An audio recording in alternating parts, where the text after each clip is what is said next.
Okay, welcome back to part two. So we're talking about geology and sort of some of the historic changes to Earth's surface throughout the history of the Earth. And I want to sort of break down what our current model is. I know I kind of summarized it a little bit in the last video, but let's talk about that in a little bit more detail.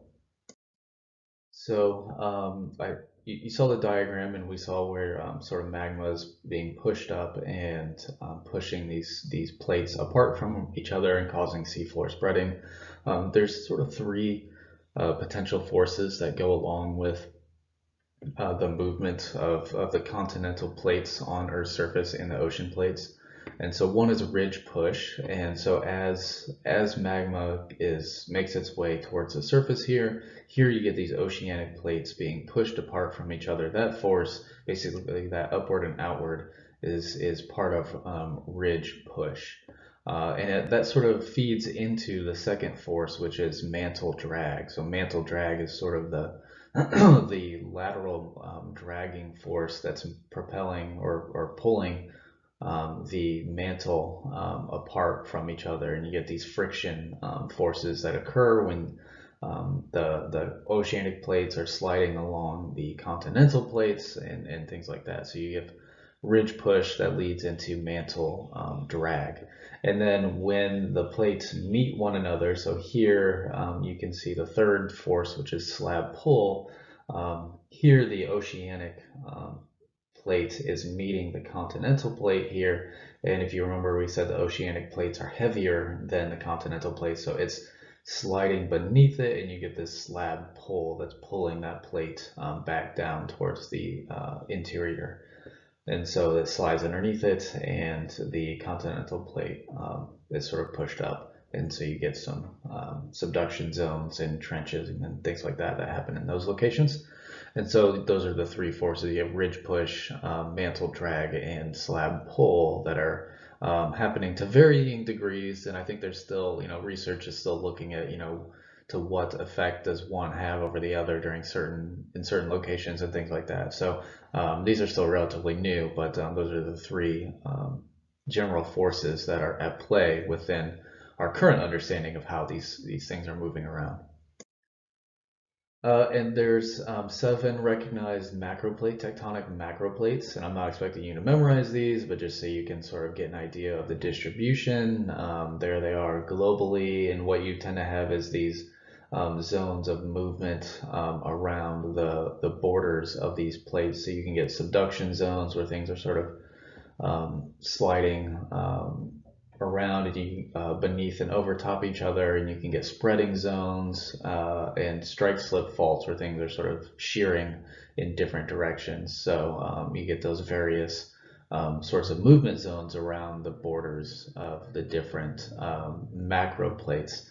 And so that's where you're seeing those sorts of different forces as far as ridge pull and slab pull and or ridge push and mantle drag. So it's just something to be aware of there. Okay, so that's our current model. And so I want to sort of take our current model and how can we use that to get an understanding of where things were in the past and get an idea of what the Earth looked like. Can we sort of reconstruct understanding the mechanisms of movement and where things are now? Can we sort of reconstruct where the continents were and how they broke apart? So let's just work our way through some of these. I think we'll highlight some specific geologic events that are probably important in terms of biogeography. So if we go way back, and seeing now that these are a little small, but I think they're big enough that you can get the picture here. If we go back to about 500 million years ago, you had this sort of blob polar organization of landmass here. And so basically it was like half landmass and then the other half was all ocean. But as we start moving our way forward through time, this was breaking up and you see sort of the formation of Pangea up to about 200. So we're going from like 500 million years ago to about 200 million years ago, roughly. Here, about 200 million years, give or take, you're starting to see the formation of Pangea here and some things that we can start to recognize. And some of those landforms and the ways that this forms and breaks apart becomes biogeographically relevant. So let's look at this. So here we're zooming forward in time a little bit more. We're up to basically 200 million years ago here, and we have basically Pangaea, which has like a northern part, which is Laurasia, and then Gondwana, which is down here. And you have the Pacific Ocean and what's called the Tethys Ocean, sometimes the Tethys Sea or Seaway. If we look about 80 million years ago, this is where things start to become more recognizable, and there's a few important things that happen here. First of all, you're seeing the actual continents. Basically, this has broken apart. Pangaea has broken apart here, and you're seeing some of the specific continents where you have like Asia and you have Africa here and South America and Antarctica and Australia. And then North America is sort of split into these two portions here that's separated by what's called the North American Interior Seaway. And I'll come back to that in a little bit. But something else that's important here is you have the Tethys Seaway, and this is probably one of the only times that globally the entire marine environment is connected in some way. So you could swim if you were technically if you were a aquatic organism, you could make your way through the entire thing. And so basically it represents a corridor through for the marine organisms through the barrier of these continental land masses. And it wasn't there for a long time geologically. Within about 20 million years, it had closed up, so that Tethys Seaway is gone now. But so that had some important implications for the short amount of time that was open and could redistribute organisms globally. But going here, we're at about 65 million years ago, where, if you're familiar with the history, you know that this was a mass extinction event and the impact of an asteroid. But here we also have some interesting land bridges. That North American Seaway had dried up a little bit. Africa is starting to form and become recognizable, and so some recognizable things going on there, and similar things going on up until about 40 million years ago, where you have a similar sort of environment. So let's just keep fast forwarding our way through time here. Um, Now we're up to 10 million years ago, where things are looking even more familiar. We have the formation of Rocky Mountains. The Himalayas are recognizable at this point. Wallace's line, which is sort of an important biogeographical pattern, is forming here that we'll talk more about later on. And if we go up to 30,000 years ago, we're during the last glacial maximum. And this is, on a geologic time frame, this is almost getting us basically to the present, even though that's a long time ago. But here, you can see this is the last glacial maximum, so you can see the extent of that polar ice has expanded across North America and parts of Europe and elsewhere. So that's a noticeable feature of that time period. But other than that, things are looking recognizable and comparable to the world as we recognize it now. I do want to take a look at some reconstructions of this North American Seaway. So if we go, this was about 100 million years ago to about 65 million years ago. We have this shallow sea that formed over this portion of North America. And if I don't know, maybe some of you are from out west or have been out there or have some familiarity with the fossils that you can find out here, but it's pretty clear that this was underwater, under basically the seafloor at one point.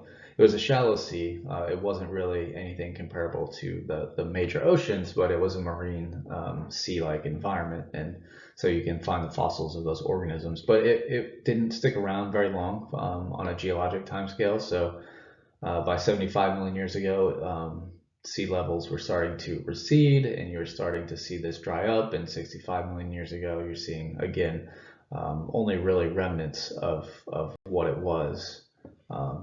Comparatively, but still interesting to think about that history of the continent here where we live. Okay, so let's zoom in on a few specific areas. This will become probably more important when we get into island biogeography and things like that, but I think it's important to look at some of these island areas. So, develop of the Caribbean region also overlapped with some of these things. So, about 150 million years ago to 55 million years ago, where you didn't really have much. Um, some proto Caribbean islands and things, but as things moved around, you started to see these formation of island chains that were primarily composed of volcanoes that were forming in correspondence with these shallow seas. So you get these volcanic island chains that formed, and once you get to about 55 million years ago, we're starting to see something that looks like the region as we know it now. Again, those volcanoes sort of corresponding to areas where the sea is shallow, and you get these hotspots, which I'll talk about later on too, that can correspond to that. Okay, so another reconstruction is the breakup of Gondwana. So this is sort of going way back to, and Gondwana was sort of that southern portion of Pangaea about 200 million years ago. Here, it's basically composed of what will be South America and Africa and India and Antarctica and Australia and New Zealand, all of those sort of mashed up together. You had these subduction zones that formed where things are sort of sliding beneath each other and over top each other, the plates are, and then you eventually get active seafloor spreading, which starts to push things apart from one another. And as more of that happens, you get the more separation of up to by about 100 million years ago, we start to see some serious separation of these land masses. And another one I want to look at is sort of this Indo-Australian region, 45 million years ago to 5 million years ago. This one's kind of tough to look at. This figure, I mean, not a great figure here, but you're sort of seeing the different plates and the plate, like the shallow plates and microplates that make up these land masses. And I'm not going to get too much into that right this second. But you're seeing the formation of the Indo-Australian region and the Wallasian region, which I think I have a better. Yeah, I think that's a little bit better to show the Wallasian formation about 30 million years ago to the present. And again, you're seeing a formation of these volcanic island chains that form where there tend to be shallow seas. And so that's something that tends to happen a lot. And you ultimately end up, when we get to present day, is the really interesting topography of this area where you get highlands and different elevation lands and different sea depths, along with all of these volcanic island chains, can produce some really interesting patterns of biodiversity and biogeographic trends, which we'll eventually come back to that. Okay, so that was a lot of reconstructions. I'm not expecting you to have those timelines memorized, but I think it's interesting to walk through sort of the history of where things were and how they got to where they are, because as we'll see when we come back to that, that has a lot of implications for where certain organisms are and why they're there and why they're not in other places. So we'll come back to that eventually. So I just wanted to summarize some of that. So here's a reading, talks about how we actually measure some of these things and gets into that sort of science. Pretty interesting. So read through that, and I'll see you in the next video.